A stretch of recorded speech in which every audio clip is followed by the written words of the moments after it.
Welcome to an overview of CACFP serving options for program year 2020-2021. The Oregon Department of Education Child Nutrition Program staff extend to you our gratitude for the great work CACFP sponsors do every day, providing or supporting nutritious meals to Oregon children and adults, and for your participation in this webinar. ODE C&P is presenting this information as a resource and guide for sponsors to have a clear understanding of the current guidelines. We will provide information on program waivers available, requirements and flexibilities for serving children, what needs to be considered when deciding how to operate, and how to stay in compliance during those operations. The goal is for each sponsor to understand the choices available to them and how to go about making decisions. As situations change during the program year, having a solid understanding of these factors will let sponsors respond accordingly. Additional resources and supporting materials with more detailed information are provided on the ODE Child Nutrition Program webpage. COVID-19 presented operators with a chance to show their responsiveness and flexibility when reacting to the unanticipated closures due to the pandemic. The actions are incredible and should be celebrated. As the summer of 2020 comes to a close, Oregon is faced with the resurgence of COVID-19 cases and the resulting guidance for sponsors regarding public health, education, and the governor's executive orders are changing along with them. There have also been multiple waivers issued for child nutrition programs in Oregon. Those are a lot of moving pieces to keep track of, but we hope that this presentation will bring some clarity for sponsors as they move into program year 2021. Because of the emphasis on safety and caution, this year will involve additional steps that are new to all of us. It also includes new options for CACFP. Because each sponsor will experience different circumstances based on the COVID-19 conditions, different meal service models are available, and sponsors may utilize more than one model at different times during the year. Programs may look different than they have in the past. Here are just a few things to think about. There may be specific requirements for ratios of children to adults, stable group requirements and physical distancing. Adults and some children will be required to wear personal protective equipment. Hygiene standards will be extremely high, and daily checks for illness and a way to separate those that are ill will need to be planned out in advance. And of course, meal preparation and service will be very different this year. Training will be a crucial part of ensuring processes are clearly understood when preparing to reopen. The Oregon Early Learning Division and the Oregon Department of Education have both provided guidance to assist sponsors during this process.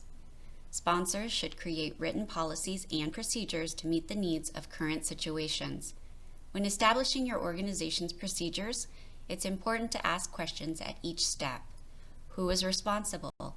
How is it going to happen? Where is it going to happen? And of course, how will it be documented? There are multiple steps to providing a meal service that creates a successful and complete claim submission for reimbursement.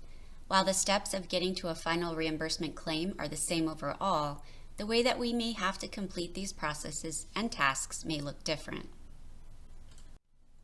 If you're an organization that requires Office of Child Care licensing, a child or adult care center, a daycare home, or potentially an outside of school hours childcare, you will need to touch base with your licensing specialist to determine the requirements for licensing under the current executive orders. If you're planning to begin operations and your sites need a health inspection or even a fire safety inspection, your organization will need to be in touch with these public safety divisions to determine their timelines and procedures for conducting inspections.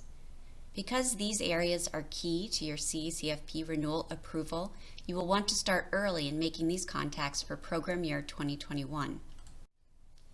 Eligibility, enrollment, and attendance will be important whether considering in-person care or virtual options. The process for completing one-month enrollment rosters may look different. With social distancing becoming a priority, ODE recognizes the need for more fillable forms to be distributed to participants.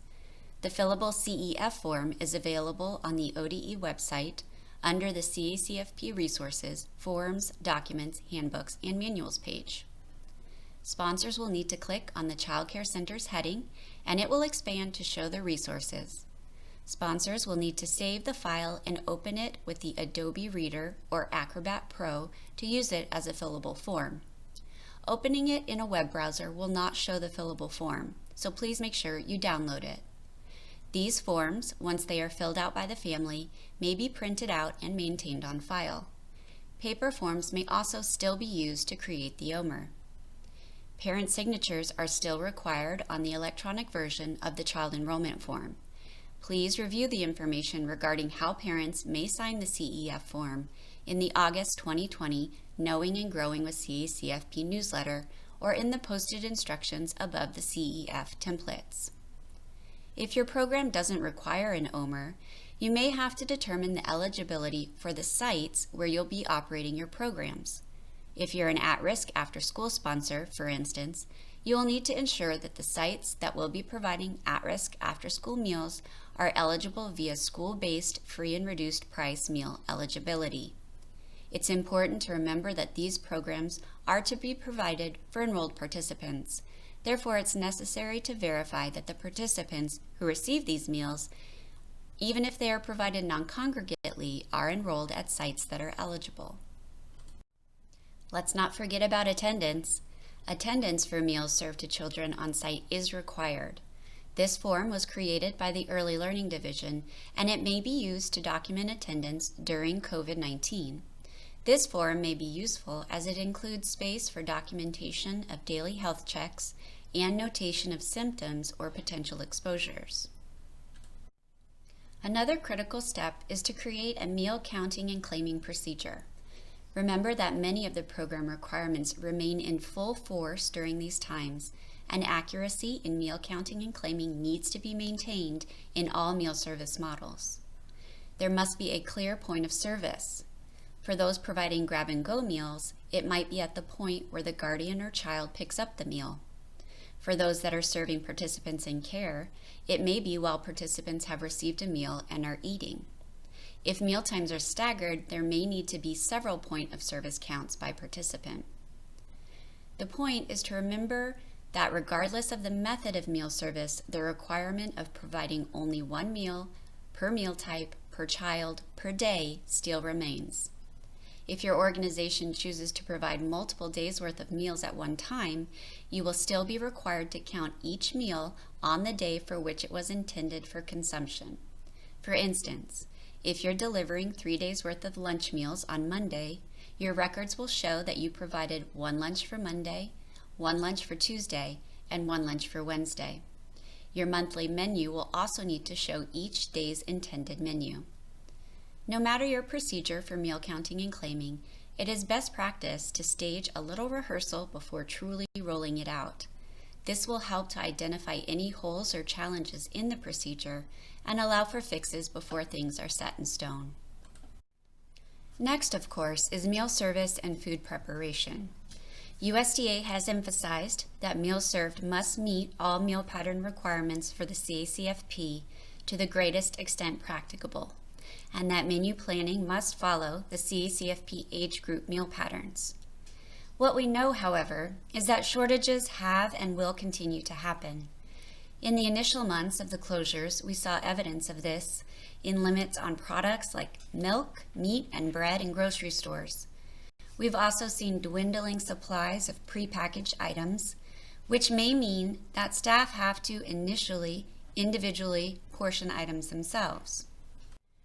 The good news is that the meal pattern flexibility waiver has been extended for program year 2020-2021. If operators have an issue in meeting meal pattern due to a shortage, safety issues, or other reasons, they may submit a meal pattern waiver request. The form for this is found on the ODE C&P COVID-19 webpage. Sponsors should request meal pattern waivers only once they know that they are unable to meet the meal pattern. These should not be submitted preemptively. Meal pattern waiver requests will be approved on a case-by-case basis. If you have questions, you may contact your child nutrition specialist for further clarification. There are no flexibilities waiving the requirement that participants with disabilities be provided meal modifications as required by a submitted medical statement. It's important that sponsors consider how they will communicate this availability to families and how they will then ensure that the appropriate modifications are made and provided to those participants. Work with your child nutrition specialist on specific concerns. The following meal service waivers have been extended for the Child and Adult Care Food Program through June 30th of 2021. The non-congregate feeding waiver allows sponsors to provide meals to participants non-congregately, either through grab and go, delivery, or via bus routes. The parent pickup waiver continues to allow a parent or guardian to pick up or receive home-delivered meals for the enrolled participant. That participant does not need to be present to receive the meals. The meal service time flexibility waives the requirement that meals be served a certain number of hours apart, meaning that sponsors can provide meals like at-risk after-school supper and snack together for participants to take home. And the meal pattern flexibility waiver, which we discussed in our previous slides. Now, consider what meal service will look like in your organization this year. There are three main options that we'll explore today. The first is OnSite Meals. Maybe you're providing care for a cohort of participants and will be serving them a certain number of meals while they are with you. Second is OffSite Meals. This may be your grab-and-go option, home deliveries, or bus route meals. And finally, a hybrid. Your organization may be providing an A-B schedule for your participants, and while Group A is on site, Group B is at home in a virtual environment. This would require a combination of service models. Let's look at considerations for each of these options in a little bit more depth. First, we'll look at on-site meals. The Early Learning Division, in partnership with the Oregon Health Authority, have created guidance for providers of care for children up to 12 years old or children up to 18 with disabilities. In addition, the Oregon Department of Education has provided guidance for those providing educational programs for students in grades K through 12. Each of these guidelines provides strict cleaning and disinfecting procedures as well as hand washing requirements. These safety and sanitation guides will be key for those who are providing care and meals on site. In addition, sponsors will want to consider the requirements for social distancing by arranging furniture and rooms to provide more space for participants to spread out. For childcare, consider ways in which you will designate where children should sit, where they can play, etc. For the time being, family meal service is not allowed, so most participants will be served restaurant style or cafeteria style with all components in minimum portion sizes provided on an individual plate or in a sack. Sharing of food, utensils, dishes, etc. is to be avoided. Sponsors will want to plan menus to not only fit meal pattern, but also with an eye to safety. Though prepackaged items may be scarce, individually bagging or cupping each participant's components may still provide a greater level of food safety than offering items in a large serving dish. Finally, the option to stagger meal times could allow for more space for participants to consume their meals and less potential for contact with others or sharing of food. Sponsors will need to consider time needed to clean and disinfect tables, chairs, utensils, and other meal service items. Avoid any sort of multi-touch surfaces like condiment dispensers, water dispensers that are open for everyone like water fountains, and salad bars. Think about the equipment that may be needed to transport or store items safely, especially if you'll be transporting items to multiple rooms or having to store meals safely for staggered meal times. Of course, consider the amount and type of personal protective equipment required for staff as well as participants. Gloves, masks, face shields may all be required. These costs can be considered a CACFP cost and charged to the Nonprofit Food Service Fund if used for meal service. And finally, think about staffing in the context of increased preparation and cleanup required, and increased safety standards and other requirements specific to your locations. The non-congregate waiver allows sponsors to offer meals to participants who are off-site. This, as mentioned before, may be in the form of a grab-and-go or pickup site, through home deliveries, or via bus route stops. There are many considerations when providing meals to participants off-site. Food safety will always be a consideration regardless of the meal service style. For off-site meals, sponsors may need different or additional equipment to store or transport the meals. Additionally, there are safety considerations once the families receive the meals, especially when sponsors are providing multiple days' worth of meals at one time. Remember that multiple days' worth of meals may require instruction on storage and reheating of the meals provided, along with intended components of each meal type and the serving sizes if bulk items are offered. Sponsors may choose to implement an ordering system, allowing families to order meals for their enrolled participants and set the day for pickup. But again, remember that if you are providing meals off-site for several days at a time, whether unitized or bulk meals, sponsors must count those meals on the day intended for consumption. Any CACFP sponsor who wishes to provide meals non-congregately must complete and submit a Meal Distribution Plan, or MDP. This form can be found on the CACFP Forms and Document webpage under All Programs, and will require the sponsor to complete information about their organization, who they serve, and their non-congregate meal plan. If you completed an MDP for the current program year, 2020, you may be required to update or complete a new MDP during renewals for program year 2021.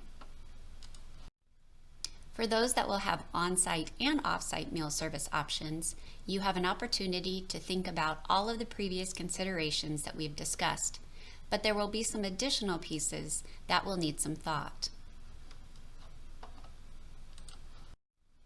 If you plan to operate with some participants in care, as well as providing non-congregate meals to participants not currently in care, you will need to think about logistics, most especially if you have a grab-and-go or pickup site in the same location where you have participants in care.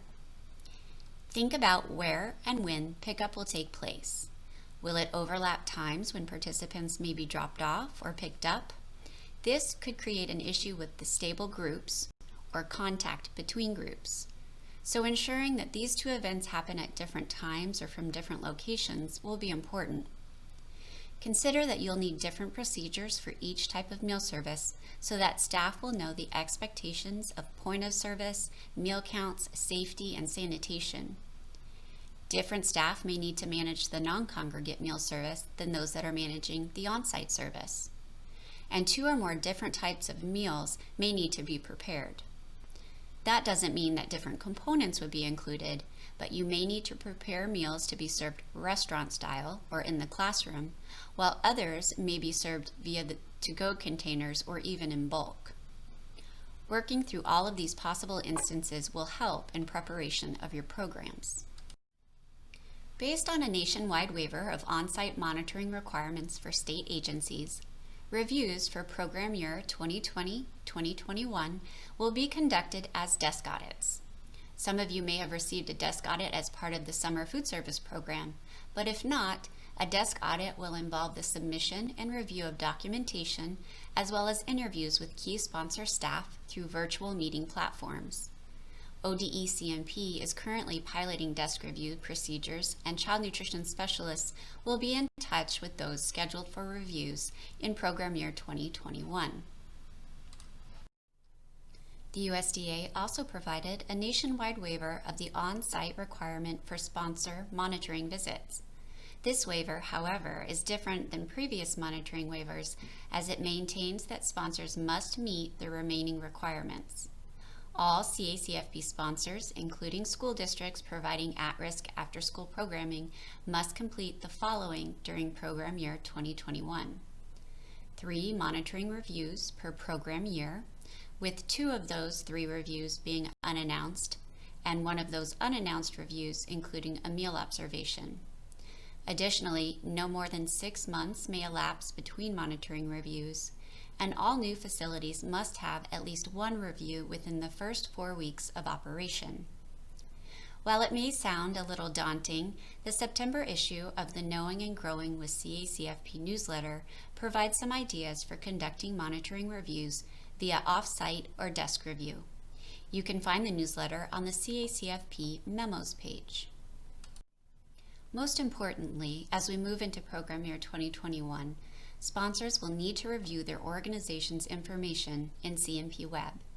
If there's been a change in personnel and someone new needs to have access to CMP Web, please fill out the user authorization request and submit it to ODE. If a user is no longer with a sponsor, please fill out and submit the user authorization termination form. These forms are found on the Packet tab of the CACFP CMP Web Sponsor Summary page. Please note it is illegal to share a username and password to access CMP Web. If changes have been made, please feel free to make those changes to the system now so that the updated information will roll over for your 2021 renewal. Please visit the ODE CACFP webpage for more information. The link for the COVID-19 pages provides information on current waivers, memos, Q&As, and updated information, including food safety, which is under the Resources drop-down link. For specific questions and moving forward for program year 2021, please reach out to your child nutrition specialist. We want to make sure that our communities are supported in their goal to reach equitable implementation of policy, practices, procedures, and legislation.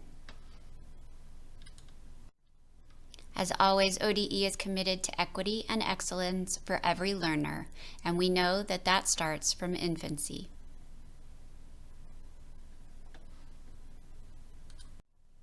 Please be sure that the latest copy of the And Justice for All poster is displayed.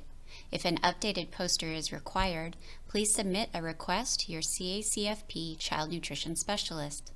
Thank you for attending the webinar.